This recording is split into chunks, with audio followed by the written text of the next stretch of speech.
Assalamualaikum students, I hope you all are fine. Now open your science book. Okay, now let's start our first lecture. Unit 1. जैसे कि आप जानते हैं कि आपने फर्स्ट लेक्चर में क्या पढ़ा था स्टूडेंट्स? राइट, लिविंग थिंग के बारे में पढ़ा था और उनकी कैरेक्टरिस्टिक्स के बारे में पढ़ा था। लिविंग थिंग क्या है, एक बार इसको रिव्यू कर लेते हैं कि जानदार चीज़ें जो मूव कर सकती हैं, एक दूसरे का से दूसरे का हरकत कर सकती हैं। ठीक है, ये क्या है? Living things. जैसे इंसान, जानवर, परिंदे, ये चीज़ें वो हैं जो हरकत कर सकती हैं, एक दूसरे से दूसरे का मूव कर सकती हैं और सांस लेती हैं, लेकिन ये एक दूसरे से बहुत डिफरेंट होती हैं। ठीक है, और इसकी कैरेक्टरिस्टिक्स के बारे में पढ़ा था कि उनमें क्या क्या खसूसियात पाई जाती हैं।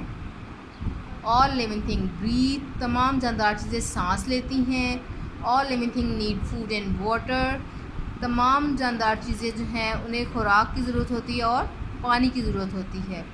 ऑल लिविंग थिंग मूव, तमाम जानदार चीज़ें हरकत करती हैं। ऑल लिविंग थिंग ग्रो, एक बढ़ती हैं।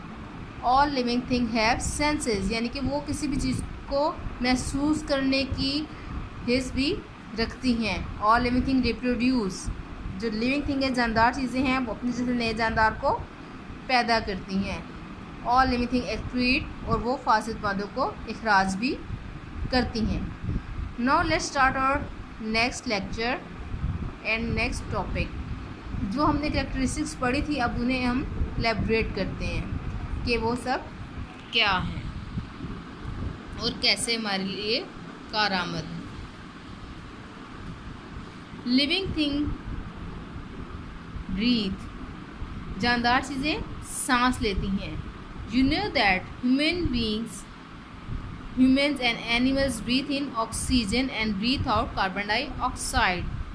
जैसे कि आप सब जानते हैं, ह्यूमंस, इंसान और जानवर सांस लेते हैं, वो क्या होती है? ऑक्सीजन होती है, जो वो अपनी बॉडी के अंदर ले कर जाते हैं। और breathe out carbon dioxide gas, और कार्बन डाइऑक्साइड गैस को खारिज करते हैं। ठीक है, यहाँ तक आपको अच्छे से समझ आ गया होगा। Plants take in oxygen and give out carbon dioxide too, this process is called respiration. और पौधे भी सांस लेते हैं, लेकिन वो सांस लेते वक्त कार्बन डाइऑक्साइड गैस को खारिज करते हैं, अपने अंदर जज्ब कर लेते हैं, और ऑक्सीजन जो होती है, ऑक्सीजन गैस, उसको वो रिलीज़ कर देते हैं। क्या करते हैं? पौधे ऑक्सीजन को रिलीज़ करते हैं और कार्बन डाइऑक्साइड को अपने अंदर जज्ब कर लेते हैं। ये है पौधों और इंसानों के सांस लेने का अमल, जिसे हम सांस लेने के अमल को क्या कहते हैं स्टूडेंट्स? Good respiration. क्या कहते हैं? रिस्पिरेशन। नेक्स्ट कैरेक्टरिस्टिक के बारे में जानने के लिए आगे पढ़ते हैं। Living things need food and water, तमाम जानदार चीज़ों को खुराक और पानी की ज़रूरत होती है। क्यों ज़रूरत होती है? किसी भी काम को करने के लिए जाहिर सी बात है आपको एनर्जी की ज़रूरत होती है, और वो एनर्जी हमें कहाँ से मिलेगी? खुराक से और पानी से। सिर्फ खुराक खाएंगे तो भी हमारा गुजारा नहीं, सिर्फ पानी पिएंगे तो भी हमारा गुजारा नहीं। क्यों? क्योंकि खुराक को हज़म करने के लिए पानी जो है हमारी हेल्प करता है। हमारी पानी, उसमें हमारी बॉडी में जज्ब करने के लिए पानी अगर ना हो तो हमारी खुराक अच्छे से हज़म नहीं हो सकती। ठीक है, living thing needs food to function and grow, किसी भी चीज़ को काम करने के लिए और हरकत करने के लिए, बढ़ने के लिए किस चीज़ की ज़रूरत होती है? खुराक की। Green plants make their own food, पौधे जो होते हैं, सब पौधे अपनी खुराक खुद बनाते हैं। कैसे बनाते हैं? जैसे आपने लास्ट क्लास में पढ़ा था, फोटोसिंथेसिस के ज़रिए पौधे अपनी खुराक खुद बनाते हैं। ठीक है, सूरज की रोशनी की मौजूदगी में वो carbon dioxide gas, oxygen, glucose, इन सब के मिक्सअप करके वो अपनी खुराक बनाते हैं। Animals and humans can not make their own food, लेकिन जानवर और इंसान अपनी खुराक खुद नहीं बनाते। क्यों नहीं खुद बनाते? क्योंकि वो जो भी चीज़ें हम खाते हैं वो या तो पौधों से बिलोंग करती हैं, उनका ताल्लुक या तो पौधों से होता है या फिर जानवरों से। जैसे हम गोश्त खाते हैं तो वो जानवरों का गोश्त होता है, दालें सब्जियां खाते हैं तो वो पौधों से हासिल होती हैं। ठीक है, इसलिए हम कह सकते हैं कि इंसान और जानवर अपनी खुराक खुद नहीं बना सकते। They depend on plants and animals for their food.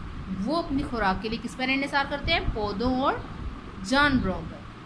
ठीक है students, next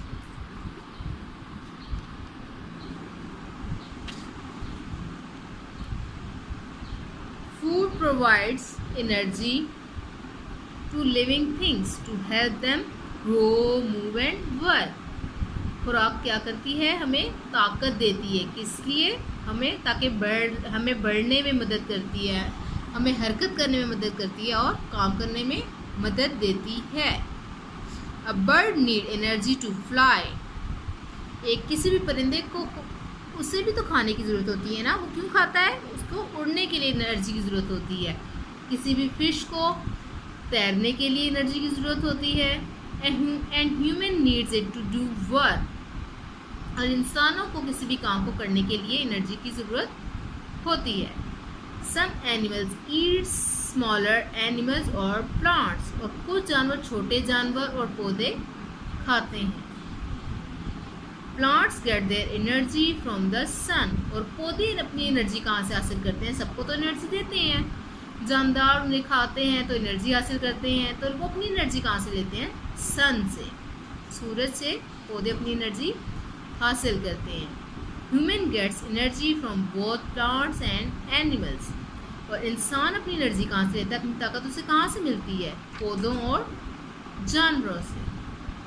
and other most important need of every living thing is water. और जो एक बहुत ज़रूरी लिविंग थिंग है, जो इसको लिविंग थिंग्स को ज़रूरत होती है, वो क्या चीज़ है? पानी। अगर पानी ना हो तो भी इंसान कोई काम अच्छे से नहीं कर सकता। स्टूडेंट्स, आपको पता है हमारी बॉडी का बहुत सारा हिस्सा जो है वो पानी पर मुश्तमिल है। A large part of our bodies of living thing is made up of water. यानी कि हमारे बॉडी में 60 to 70% जो है वो वाटर है। ठीक है, water is the body helps. Water in the body helps in the digestion of food.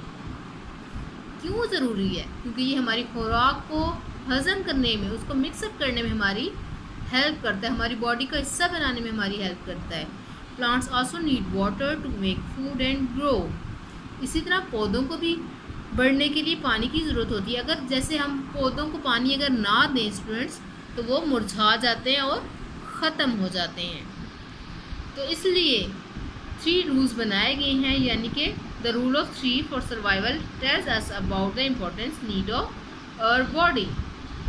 यानी कि 3 रूल्स ऐसे हैं, यानी कि 3 का रूल ऐसा है जो कि हमें बताता है कि हमारी बॉडी के लिए क्या चीज़ ज़रूरी है और कैसे वो ज़रूरी है। दिस मीन्स, इसका मतलब ये है कि दैट यू कैन सर्वाइव, अगर आप ज़िंदा रह सकते हैं फॉर द 3 मिनट के लिए विदाउट ऑक्सीजन, यानी कि 3 मिनट आप ऑक्सीजन के बगैर ज़िंदा रह सकते हैं। 3 days विदाउट वाटर, और 3 दिन आप पानी पिए बगैर रह सकते हैं। एंड 3 weeks विदाउट फूड, और 3 हफ्ते तक आप खाने के बगैर ज़िंदा रह सकते हैं। और इसी 3 मिनट, 3 days एंड 3 weeks, इसी 3 चीज़ों को हमने 3 का रूल कहा है। ठीक है, यानी कि 3 मिनट ही हम ऑक्सीजन के बगैर रह सकते हैं और 3 दिन पानी के बगैर, 3 weeks खाने के बगैर। ओके स्टूडेंट्स, आई होप आपको यहाँ तक बहुत अच्छे से समझ आ गया होगा। आज का हम लेक्चर यहीं फिनिश करते हैं ताकि हमें बहुत अच्छे से अपने लेक्चर को फॉलो कर सकें। अब आपने स्टूडेंट्स ऐसा करना है कि इसकी अच्छे से प्रोनाउंसिएशन करनी है, रीडिंग करनी है, और इस रीडिंग की वीडियो आपने मुझे सेंड कर देनी है। ठीक है स्टूडेंट्स, ओके स्टूडेंट्स, अल्लाह हाफ़िज़, अपना ख्याल रखिएगा।